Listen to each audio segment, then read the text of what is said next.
It's Friday, October 31st. Happy Halloween, everybody. And today, I'm just wondering what the Cowboys are thinking as the NFL trade deadline approaches.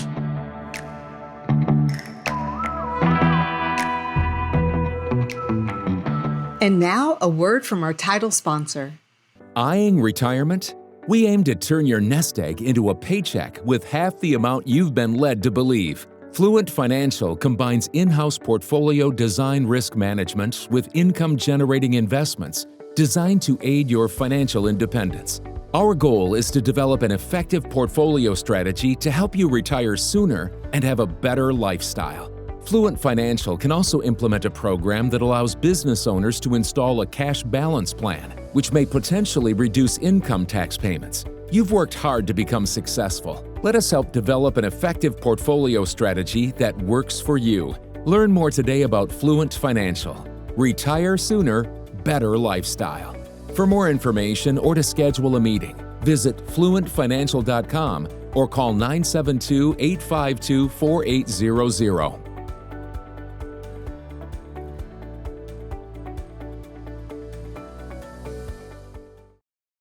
The NFL trade deadline is Tuesday at 3 p.m. Central Time. Already around the league, a handful of teams have made some moves trying to either shore up for the playoff run or convert assets into something they can use in the future. Cowboys owner Jerry Jones talked openly a couple weeks ago about making a move, saying the Cowboys were still in it, and he was interested in adding to the defense, of course. But maybe the tail kicking they got in Denver has changed the Cowboys' mind just a bit. And Jerry himself may be distracted from such trade talk because yesterday, in an interview with the Wall Street Journal, Jerry, who's invested heavily in the drilling company Comstock Resources, told the Wall Street Journal, and this is a quote, "There's $100 billion present value in gas out there. That's why I'm talking to you on the phone rather than trying to fix our defense with the Dallas Cowboys." You know, that's going to do very, very little to dismiss the opinion that's been floating around out there for some time that Jerry's more interested in making money than he is in being a GM.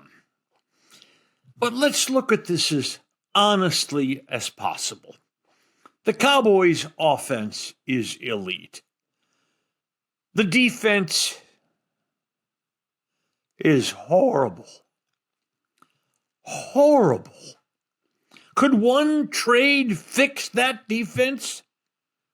Well, maybe 4 trades could fix the defense, but right now Dallas is 3-4-1 with games, nasty games, with teams like Philly, Detroit, and Kansas City all to be played back to back to back in the weeks leading up to Thanksgiving. Does this team look like a serious contender to you? A contender to win it all? If not, why spend draft capital trying to put lipstick on a pig? Besides, what hole do you want to fill first? Linebacker? Cornerback? Pass rusher? Safety? And let's say, just for discussion, you were able to make all 4 of those trades. Take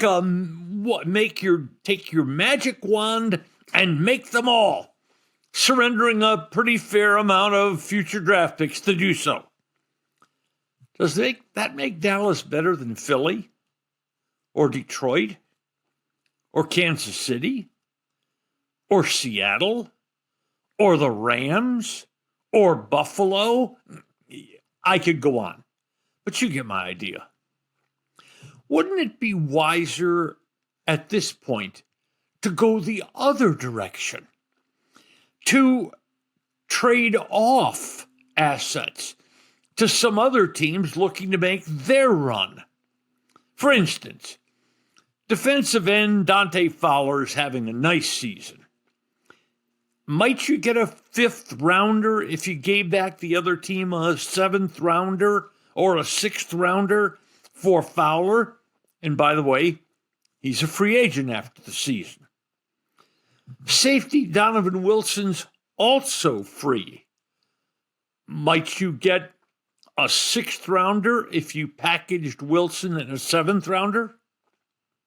Now, how about free agent to be wide receiver Jalen Tolbert or defensive tackle Mozzie Smith? Might anyone offer a number 7 for either? Hey, if you can get someone to give you a dinner at Bob's Steak and Chop House for Mozzie Smith, jump on it. And does injured cornerback Trayvon Diggs, who's not a free agent to be, does he have some value?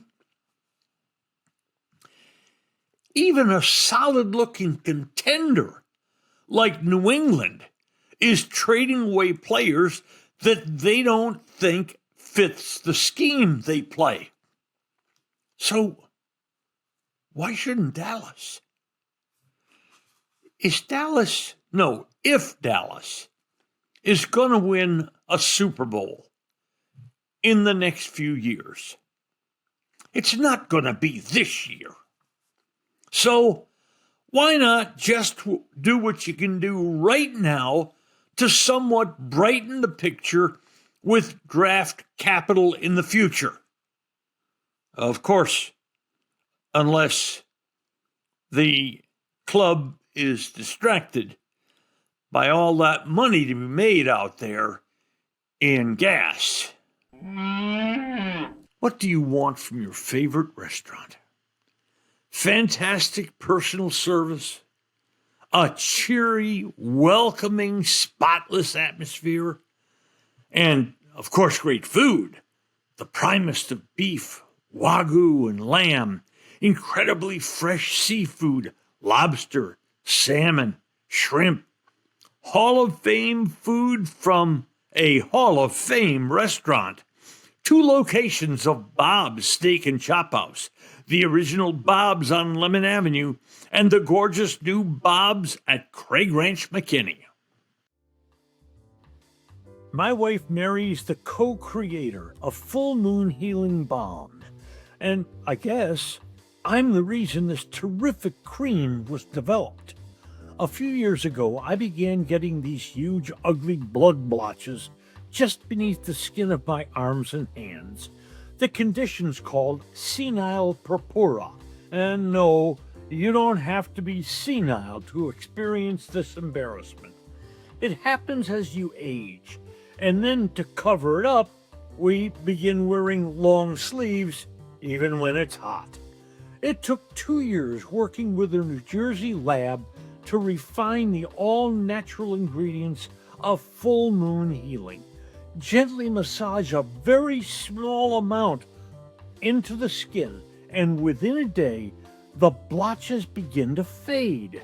Senile purpura usually takes weeks to disappear, but this balm cuts the timeline to about a week. And ordering's so easy. Just go to the website, fullmoonhealingco.com.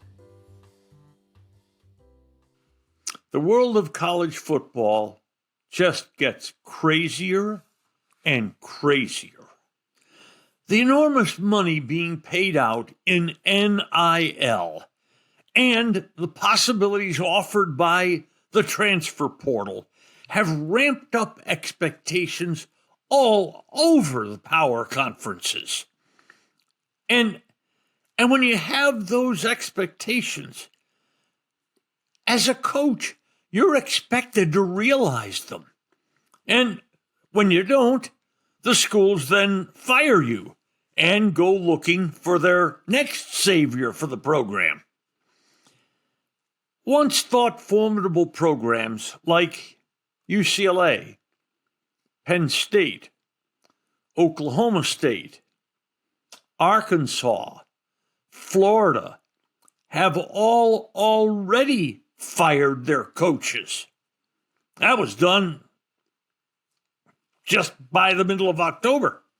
And then last week, another SEC Goliath, LSU, joined that group, firing Chip Kelly. But if you were thinking things couldn't get much more bizarre, well, wonder no more. Usually the coach search is headed by the athletic director. Not in Louisiana. That state's governor, Jeff Landry, announced that he would let President Donald Trump choose the next LSU coach rather than athletic director Scott Woodward. Landry said, and I quote, "Maybe we'll let President Trump pick it. He loves winners. You know, I'm not going to be picking the next coach, but I can promise you, we're going to pick a coach. We're going to make sure that that coach is successful. We're going to make sure that he's compensated properly. And we're going to put metrics on it. I'm tired of rewarding failure in this country and then leaving the taxpayers to foot the bill."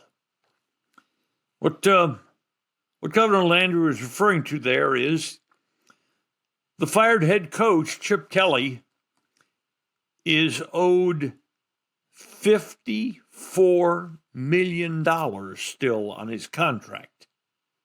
But do I have this wrong? Aren't buyouts like that usually paid by well-heeled alums? At A&M, wasn't it the alums that bought out Jimbo Fisher? And I'm going to suspect that at Penn State, a lot of alums are contributing to that $40 million that the Nittany Lions owe their fired head coach, James Franklin. I've got an idea for you. What if this happened in this state? What if at the University of Texas, head coach Steve Sarkisian decided to leave for the NFL? And by the way, there have been whispers like that. What if Governor Greg Abbott announced that the Horns' next head coach would be selected by President Donald J. Trump, not the athletic director, Chris Del Conte? Can you imagine the chaos? Can you imagine the level of laughter? And trust me, this lunacy is not going to end here. And now a word from our title sponsor. Today's episode has been brought to you by Fluent Financial, Retire Earlier, Live Better, and by Bob's Steak and Chop House on Lemon in Dallas and in Craig Ranch in McKinney. Bob's, a Dallas tradition for more than 30 years.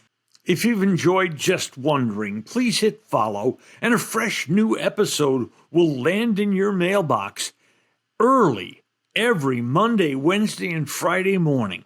Should you know a sports fan who might like our work, please share our contact information with that person.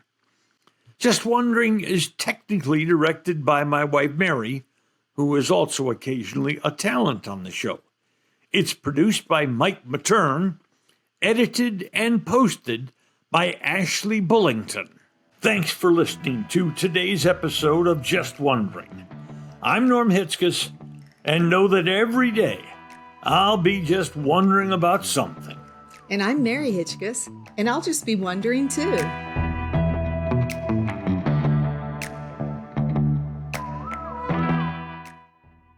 This is a Stolen Water Media production.